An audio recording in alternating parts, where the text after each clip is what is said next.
था। तुम्हारी माँ को भी धमकियाँ दी थी कि तुम्हारे बच्चे को हमारे इलाके में, हमारे ब्राह्मणी इलाकों में नहा आए, तुम चमार जाति के हो, तुम गोबर खाने के लायक हो और गोबर में ही रहने के लायक हो, बराबरी नहीं कर सकते। और इसीलिए उन लोगों ने ऐसा अंजाम दिया है। हमारा भाई किसी तरह वहाँ पे कैसे चला गया, किसी ने बुलाया, कैसे किया, लेकिन हमारे भाई के इस तरह मीडिया के साथियों से भी शिकायत है कि कम से कम आप सही को सही करने की हिम्मत रखिए। हमारे पास जो प्रेस नोट है उसमें 4 ही लोगों का नाम है। अरे भाई, तो आप FIR तो देख लीजिए। देखिए, शिकायत है, जो हमारी भी शिकायत है स्वीकार कर लीजिए कि मीडिया अगर कार्रवाई, कठोरतम कार्रवाई की होती तो आज हमारा भाई हमारे बीच होता। प्रशासन इस मामले में लापरवाही की, खासतौर पर गोला क्षेत्र चिल्लू का। और यहाँ प्रशासन के लोग न्याय कैसे दे सकते हैं अनुसूचित जात के व्यक्ति को? सत्यम को मारने का ईर्षा इनको ये था कि वो क्रांतिकारी था, समाज के हो रहे अत्याचारों के खिलाफ भी लड़ता था, स्वाभिमानी था। जैसे अंग्रेजों से भगत सिंह, चंद्रशेखर आजाद ने लड़ रहे थे, इसे मनुवादी व्यवस्थाओं के खिलाफ वो किसी की बात सहता नहीं था, सुनता नहीं था, दबता नहीं था। और इसी बात से खुन्नस होकर प्रायोजित तरीके से उसकी हत्या कर दी गई। अभी हमारी उपस्थिति उत्तर प्रदेश के गोरखपुर जनपद के गोला थाना अंतर्गत आने वाला खिरकिटा दुबे में है। बता दें आपको कि 7 तारीख को एक घटना हुआ था, जो सत्यम कुमार थे, उनका हत्या हुआ था। 7 तारीख को हुआ था, आज है 12 तारीख। और यहाँ पर बताया जा रहा है कि भीम आर्मी के जिला अध्यक्ष और उनके टीम आई हुई है। आइए उनसे बातचीत करते हैं, जानते हैं आखिरकार अब तक की क्या क्या कार्रवाई हुई है और यह मामला कहाँ तक पहुँचा है। बाकी आप लोग बने रहें और बातचीत करते हैं। चलिए आइए। हमारा नाम है जंग बहादुर। मैं भीम आर्मी आजाद समाज पार्टी का मंडल प्रभारी हूँ गोरखपुर का। बड़े भाई चंद्रशेखर आजाद की आदेशानुसार हम लोग पीड़ित परिवार से मिलने आए हैं। आज जो है सत्यम की हत्या हुए लगभग जो है 4-5 दिन हो गए हैं। अब तक जो है सिर्फ 2 ही दोषी जो है इसमें आरोपी जो है पकड़े गए हैं। अब बताया जा रहा है कि लगभग 4 हैं। इस पर जो है आप लोग किस तरह से जो है? नहीं, 4 तो नहीं बताया जा रहा है। 7 के खिलाफ तो पहली बात तो आप सवाल पूछ रहे हैं हमसे। नहीं, मीडिया सुनिए, मीडिया के साथियों से भी शिकायत है कि कम से कम आप सही को सही करने की हिम्मत रखिए। हमारे पास जो प्रेस नोट है उसमें 4 ही लोगों का नाम है। अरे भाई, तो आप FIR तो देख लीजिए। देखिए, शिकायत है, जो हमारी भी शिकायत है स्वीकार कर लीजिए कि मीडिया के साथियों ने गलत भ्रम फैलाया हुआ है। कोई गैंगस्टर था, उसके ऊपर गुंडा एक्ट लगा था। ठीक, ये सच्चाई नहीं है। मुकदमे में 7 लोग का नामजद है और हमारी CO साहब से बात हुई, उन्होंने 2 नाम प्रकाश में और लाया है। तो कम से कम आप जनहित में सही सवाल पूछिए। आगे बताइए क्या पूछना है। प्रेस नोट में हम लोग को वही मिला था, इसलिए हम जो है तो किस तरह से आप लोग जो लड़ाइयाँ को जो है धार दे रहे हैं, क्योंकि कहीं न कहीं इस घर के वो है एक चिराग माने जाते थे। हालांकि इनके बच्चे तो 2 थे, लेकिन कहीं कहीं इस घर के सबसे महत्वपूर्ण चिराग वही माने जाते थे। सत्यम इस परिवार के साथ साथ जो है इस समाज का भी एक चिराग, उगता हुआ चिराग था। इसीलिए मनवादी विचारधारा के लोगों ने उनका खात्मा किया है। और हम परिवार के साथ, क्योंकि दुर्भाग्य ने बताया कि हमारी टीम बरेली और लखनऊ में जो है इसी संदर्भ में तमाम जिले और प्रदेशों में घटनाएं हुई हैं, तो उसी के ज्ञापन के माध्यम हम लोग बड़े भाई चंद्रशेखर आज़ाद जी के आह्वान पर हम लोग लखनऊ गए थे। और पुलिस चूँकि आना भी संभव नहीं था, क्योंकि रास्ते में जो है गाड़ियाँ पुलिस रोक रही थी, झंडे उतरवा रही थी, गमछा चेक कर रही थी, आपका आधार कार्ड चेक कर रही थी। तो हम लोग नहीं आ पाए। हम लोग कल रात में देर रात पहुँचे हैं और आज हम परिवार के साथ आए हैं। और हम आपको बताना चाहते हैं आपके चैनल के माध्यम से कि भीम आर्मी आजाद समाज पार्टी इस परिवार के साथ अंतिम सांस तक अपनी लड़ाई लड़ेगी। किस तरह से जो है आप लोग न्याय दिला रहे हैं, किस तरह से दिला रहे हैं, क्योंकि इतना दिन हो गया अभी? हाँ, तो हमने कहा ना कि अब तक जो पुलिस जितनी पुलिस को मनमानी करनी थी कर ली। हमारी माननीय जो है अध्यक्ष जी के माध्यम से CO साहब से बात हुई है, कल साहब से हमारी बात हुई, खुद की हुई है। अगर हमने उनको 3 दिन का टाइम दिया है, अगर 3 दिन के अंदर उनकी गिरफ्तारी नहीं करते हैं तो अपने जिले में चैन की नींद नहीं ले पाएंगे और सत्यम भाई को हम न्याय दिला के ही सांस लेंगे। ये मेरा वादा है। आप लोगों का जो वादा था, क्या क्या इससे जो है प्रशासन से वादा था? नहीं, प्रशासन तो मांग आप लोगों की क्या? नहीं, प्रशासन से हमारी पहली, देखिए, प्राथमिकता तो परिवार को न्याय मिले। अगर मांग की बात आ जाएगी, इस समाज अगर चंदा मांग दिया जाएगा तो प्रशासन से क्या मांग थी? नहीं, प्रशासन से हमारी मांग थी कि परिवार को पहली बात तो सुरक्षा मुहैया कराया जाए। जिस तरह माता जी बता रही हैं, माता जी, जिस तरह माता जी बता रही हैं कि कौन था व्यक्ति, वो आए इधर आते। माता जी बता रही हैं कि इस जघन हत्या करने के बावजूद कौन है जो धमकी दे रहे हैं? कोई ब्रिजमोहन करके है। अच्छा। वह कह रहा है कि जो बचे उनको भी काट दिया जाएगा। तो प्राथमिकता हमारी मांग है कि परिवार को सुरक्षा मुहैया कराई जाए। उसके बाद मांग, हमारी परिवार की मांग है, माननीय अध्यक्ष जी ने बताया है कि 1 करोड़ रुपया और जो है परिवार को सरकारी जो है नौकरी चाहिए, जिससे जीविका के आधार पर अपना परिवार का पोषण कर पाए। क्या इस पर पहल चल नहीं चली है? नहीं, हमने अपनी मांग दे दी है। अगर नहीं मानेंगे तो उसके खिलाफ हम आंदोलन करेंगे। आपने देखा होगा, जैसे ब्राह्मण समाज के लोग मारे जाते हैं, उनकी अगर गाय मार दी जाती है तो एम्बुलेंस में जाती है। और चूंकि ये मामला है, दलित समाज का लड़का मारा गया है, इसके लिए मुख्यमंत्री को हलचल नहीं है। अगर एक ब्राह्मण समाज को, ठाकुर समाज मार दिया जाएगा, वो खुद जाते हैं और 50 लाख का मुआवजा देते हैं, 1 करोड़ का मुआवजा देते हैं। मुख्यमंत्री जी कहते हैं सबका साथ है, सबका विकास है, सरकार जो है सबके साथ खड़ी है, माननीय मुख्य आप मुझे बता दीजिए, मैं उनका विपक्षी हूँ, मैं अपने आप को मानता हूँ।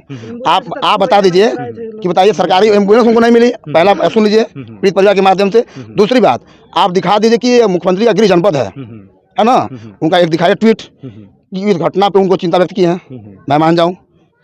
क्या वो बोलने को तैयार नहीं है। क्या लग रहा है जिस तरह से एक दलित समाज की हत्या हो रही है, दलित के लोग जो हैं, भीम आर्मी के लोग हैं, वही लोग पहुंचे हैं, बीजेपी का कोई कार्यकर्ता नहीं पहुंच रहा है यहाँ पर, क्या लग रहा है इससे? तो ये साफ दर्शाता है कि उनकी सरकार जो है हमारी जो है बहुजन समाज की तैसी नहीं है। वो सिर्फ वोट लेने की बात करते हैं। जब वोट लेने की बात होती है तो सबका साथ सबका विकास करते हैं। जब वोट लेकर अपनी राजनीति में बैठ जाते हैं तो सिर्फ अपने लोगों की पहचान करते हैं। आइए, और भी कार्यकर्ता हमारे साथ जुड़े हुए हैं, क्या कुछ कहना चाहेंगे सर, और किस तरह से आप लोग जो है सत्यम को न्याय दिला रहे हैं? देखिए, न्याय की हम संवैधानिक तरीके से न्याय चाहते हैं। देखिए, इस तरह की जो घटना हुई है कहीं ना कहीं प्रशासन की लापरवाही से हुई है। पूरी तरह से प्रशासन ने अगर समय रहते हुए अगर कठोरतम कार्रवाई की होती तो आज हमारा भाई हमारे बीच होता। प्रशासन इस मामले में लापरवाही की, खासतौर पे गोला क्षेत्र चिल्लू पार जान ही रहे हैं, गढ़ है जातिवाद का। और यहाँ प्रशासन के लोग न्याय कैसे दे सकते हैं अनुसूचित जाति के व्यक्ति को? सत्यम को मारने का ईर्षा इनको ये था कि वो क्रांतिकारी विचारधारा का था, समाज के हो रहे अत्याचारों के खिलाफ भी लड़ता था, स्वाभिमानी था। जैसे अंग्रेजों से भगत सिंह चंद्रशेखर आजाद ने लड़ रहे थे, इससे मनुवादी व्यवस्थाओं के खिलाफ लड़ रहा था। वो किसी की बात सहता नहीं था, सुनता नहीं था, दबता नहीं था, और इसी बात से खुन्नस होकर प्रायोजित तरीके से उसकी हत्या कर दी गई। दो लोग अब तक जो है गिरफ्तारी हो चुकी है, आगे आप लोगों की और क्या पुलिस मांग के है? कार्रवाई से बिल्कुल हम लोग संतुष्ट नहीं हैं। पुलिस अब तक जो भी कार्रवाई की है वो संतुष्टिजनक कार्रवाई नहीं है।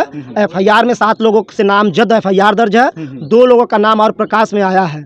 7-2-9 लोगों को जब तक पुलिस गिरफ्तार करके जेल नहीं भेज देती, 48 घंटे बाद हम अपनी ताकत का एहसास करवाएंगे गोला प्रशासन बड़ा को, चैलेंज गोरखपुर देख रहे हैं प्रशासन सरकार को। क्या बड़ा चैलेंज है।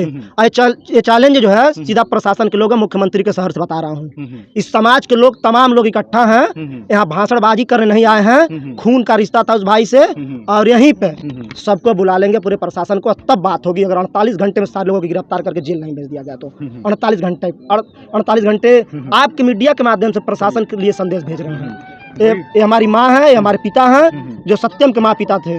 चलिए माता जी से थोड़ा जान लेते हैं। माता जी, जिस तरह से कार्रवाई हुई है, आप लोग संतुष्ट हुए हैं प्रशासन से? कौन सी रुचि है? आज हमारा यही लड़का करा होता तो हम, जो लड़का हमारा नहीं पकड़ा होता तो हम लोग का घर कुर्की हो गया होता। हम लोग को जितनी घर में महिलाएं होती सब जेल में होती कि जब तक तुम्हारा लड़का नहीं मिलेगा तब तक तुम लोग छोड़ेंगे नहीं। उनको बीवी बच्चे भाग गए हैं, उनको क्यों नहीं ऐसा मिला है? हमको कहीं नहीं मिलेगा। जब हमको कुछ नहीं चाहिए, हमको हमारा बेटा को बदला चाहिए, हमको उन लोगों को फांसी चाहिए। बस हम यही उम्मीद चाह रहे हैं। हम भुइयाँ रह रहेंगे, हम पानी डाल कर रह रहेंगे, हमको कुछ नहीं चाहिए। उन लोग को फांसी चाहिए, अपने बेटा को बदला चाहिए। हम लोग आज 5-6 दिन हो गए, हम लोग दाना पानी नहीं खा रहे हैं। हम कैसे जवान बेटों की आर्मी की तैयारी कर रहे हैं, हम कैसे जी रहे हैं, कैसे नहीं जी रहे। आप लोग को मालूम है खुद है कि कैसे हत्या हो। क्या चाह रही है माता श्री? हम यही चाह रहे हैं उनकी फांसी हो। हम फांसी की मांग रहे हैं बस। जितने 9 लोग हैं, 9 लोगों को फांसी चाहिए बस। अब ऐसा है, हमारे बेटे हैं जो बॉडी के पास गए, बोल रहे हैं कि हमारे कौन साला मेरे भाई को मार दिया, मेरे बेटे को बोल रहे हैं उसको तो मार दिया, अब इसको भी छोड़ेंगे नहीं। बताइए हमारे भाई को भी अभी धमकी हाँ उसी टाइम धमकी मिला बॉडी के सामने। फिर कौन दे रहा धमकी? बिजमोहन ने धमकी मिला उसी बॉडी के सामने। मैं घर, मेरे औरत लोग मेरे को घर पर दाब दिया। बॉडी हमारे भाई की हमारे सामने पड़ी है, और ब्रिजमोहन शर्मा और विनोद शर्मा ये आके हमें स्पॉट पे ये हमें धमकी दे के गए हैं कि अभी तो एक ही गया है, अभी तुम्हारी भी बारी आ गई है। तो क्या ये प्रशासन के ऐसे ही चलता रहेगा प्रशासन में कि हम भी अपनी शिकायत करें और हमारी शिकायत ना सुनी जाए? और सत्यम ने इसकी शिकायत जो है कि कई बार हमारे भाई ने प्रशासन को किया, लेकिन हमारी माँ भी गई थी प्रशासन के पास, लेकिन हमारी प्रशासन ने हमारी माँ को हमेशा गाली और धुतकार करके हमेशा भगा दिया गया। हमारी कोई सुनवाई नहीं हुई। अगर सुनवाई हुई होती प्रशासन से तो हमारा भाई आज हमारे बीच होता और यहाँ पे ऐसा जनसैलाब नहीं फैलता। अच्छा, जिसने आपको धमकी दी थी उसकी अभी तक गिरफ्तारी हुई? नहीं, अभी उन लोगों के खिलाफ कोई कार्रवाई नहीं हुई है। अभी तक उन लोगों ने धमकियां कहाँ से मिली है? जहाँ हमारे भाई की बॉडी हमारे सामने पड़ी थी, और वहीं पे अभी हमको ऐसा बातें बोल के गए हैं कि अभी तो एक ही गया है, अभी तुम्हारी भी बारी है। और हमने तुमको पहले से अवगत कराया था। तुम्हारी माँ को भी धमकियाँ दी थी कि तुम्हारे बच्चे को हमारे इलाके में, हमारे ब्राह्मणी इलाकों में नहा आए, तुम चमार जाति के हो, तुम गोबर खाने के लायक हो और गोबर में ही रहने के लायक हो, तुम हमारी बराबरी नहीं कर सकते। और इसीलिए उन लोगों ने ऐसा अंजाम दिया है। हमारा भाई किसी तरह वहाँ पे कैसे चला गया, किसी ने बुलाया, कैसे किया, लेकिन हमारे भाई की इस तरह से निर्मम हत्या कर दी गई है। और शर्मसार ये बात है कि प्रशासन सामने खड़ी है, लेकिन फिर भी उन लोगों ने हमें ऐसा कह के धमकी दे के चला गया। प्रशासन के सामने इस तरह से आपको धमकी नहीं, दी? प्रशासन तो फिलहाल वहाँ पे हम जहाँ हम थे तो प्रशासन आ रही थी, लेकिन अभी पहुँची नहीं थी। हाँ, लेकिन ये बात हमने प्रशासन से कही भी कि देखिए सर ऐसी बात है और हमें ऐसी धमकियाँ मिल रही हैं, लेकिन अभी वो धमकी देकर भी वहाँ से स्पॉट से भी जो है कि उसने मर्डर भी उसी के हाथों भी हुआ है, उनके साथियों के साथ हुआ है, मर्डर भी किया है और हमें ऊपर से धमकी दे के चला गया है और अभी तक उसकी कोई गिरफ्तारी नहीं हुई है, कोई उसके ऊपर कोई कार्रवाई नहीं हो रही है। हम इस प्रशासन से अभी पूरी तरह संतुष्ट नहीं है। जब तक कि हमारे भाई को न्याय नहीं मिल जाता, दोषियों को जब तक फांसी पे नहीं लटकाया जा सकता, तब तक हम चैन से नहीं बैठेंगे। हमारा पूरा परिवार कसम खा लिए हैं कि जब तक अगर हमारे भाई को एक हफ्ते के अंदर अगर न्याय नहीं मिला तो हम पूरे परिवार के साथ एकदम हम प्रशासन के सामने हम आत्मदाह कर लेंगे। ये हमारी प्रशासन से मांग है कि हमारी मांगों को पूरी की जाए, नहीं तो हम पूरे परिवार के साथ आत्मदाह कर लेंगे और इसके पूरी की पूरी जिम्मेदार ये प्रशासन होगी। बड़ी चुनौती है प्रशासन के लिए, यानी कि शासन प्रशासन को चुनौती है इस घटना के उपरांत। बिल्कुल, जब हमारी नहीं सुनेगी तो हम क्या करेंगे? हम लोग की हम 3 लोग हैं। इसकी जिम्मेदारी प्रशासन ने हमें आश्वासन दिया है और कहा है कि हम आपके भाई के कातिलों को जल्द से जल्द हम जो है कि कानूनी कार्रवाई करेंगे, लेकिन अभी तक पूरी तरह से हम भी नहीं हुए हैं कि संतुष्ट नहीं हुए हैं कि पूरी तरह से सबकी गिरफ्तारी हो चुकी हो या फिर सबके खिलाफ कोई कार्रवाई की जा सकी हो। अभी तो बाकी के फिलहाल अच्छा, जितने जो 2 गिरफ्तार हुए हैं वो कैसे थे? वो तो मुख्य जो आरोपी हैं वो गिरफ्तार हुए नहीं अभी तक? अभी संज्ञान में है कुछ? अभी तो फिलहाल तो 2 ही हैं। हाँ, बाकी सब फरार हैं। बाकी जैसे मुख्य आरोपी वो है, मारने वाले वही 2 हैं या कोई और भी है? नहीं, इसमें क्या है कि जितने भी लोगों को नाम जोड़ा गया है, जितने भी लोगों के खिलाफ FIR दर्ज की गई है, ये पूरे संज्ञान में है और हम इस बात को बिल्कुल स्पष्ट कह रहे हैं कि वो बिल्कुल उन्हीं लोगों का हाथ है, क्योंकि हमेशा हमें आके हमारी माँ को, हमारे पिताजी को हमें आए दिन हमेशा धमकियाँ देते रहते थे और हम डरे हुए थे, सहमे हुए थे, क्योंकि हमें भी हम गरीबी में जी रहे हैं और हम इन लोगों से नहीं लड़ सकते। हम बिल्कुल निर्बल हैं और जब भी हम प्रशासन के सामने जाते थे तो प्रशासन से हमें बस निंदा ही सुनने को अपनी तरफ से मिलती थी। बस यही बात है। नेताजी कुछ पूछना और उनका जो खेत जो है, हमारा खेत एक ही मेड़ है। अच्छा, हमेशा जब खेत में जाते हैं, मेरा लड़का जाते हैं तो बोल रहा है, हमेशा गाली देता है, हमेशा मार रहा है। बाकी हम इससे नहीं कहते हैं कि जो हमको गाली देता है तो अपन लड़के से कहेंगे तो विद्रोह होगा, हमारे लड़कों के मारेंगे गरियाँ। वही हुआ जो डर था, तो वही हुआ। नहीं, जमीनी विवाद नहीं है, उसी का जो किसी प्रकार कोई रंजिश तो नहीं रहा? नहीं, वर्चस्व की लड़ाई है। चलिए, आप कुछ कहेंगे सर? देखिए, ये जो सत्यम जी की मौत हुई है, निर्मम मौत, इसको कहते हैं निर्मम मौत। जिस तरह से बकरे को काटा जाता है उस तरह से इनको काटा गया है और ये वर्चस्व की लड़ाई थी। इन लोगों के मुलजिम, जितने मुलजिम हैं, इन लोगों के दिमाग में था कि ये उभरता हुआ नेता है और इसको यहीं दबा दो। तो इस तरह से ये लोग अंजाम दिए हैं। जैसे अब देखिए, हम लोगों को अभी ये देखना पड़ रहा है कि दलित समाज के लोग कहीं सहजनवा में मारे जा रहे हैं, बच्चे मारे जा रहे हैं, कहीं मलाव में जो है रेप हो रहे हैं, कहीं बिरहनी में मारपीट हो रही है। माने बड़ी घटना, जितनी बड़ी घटना जनपद में हो रही है दलितों के साथ, पिछड़ों के साथ, ये सरकार चुप बैठी हुई है।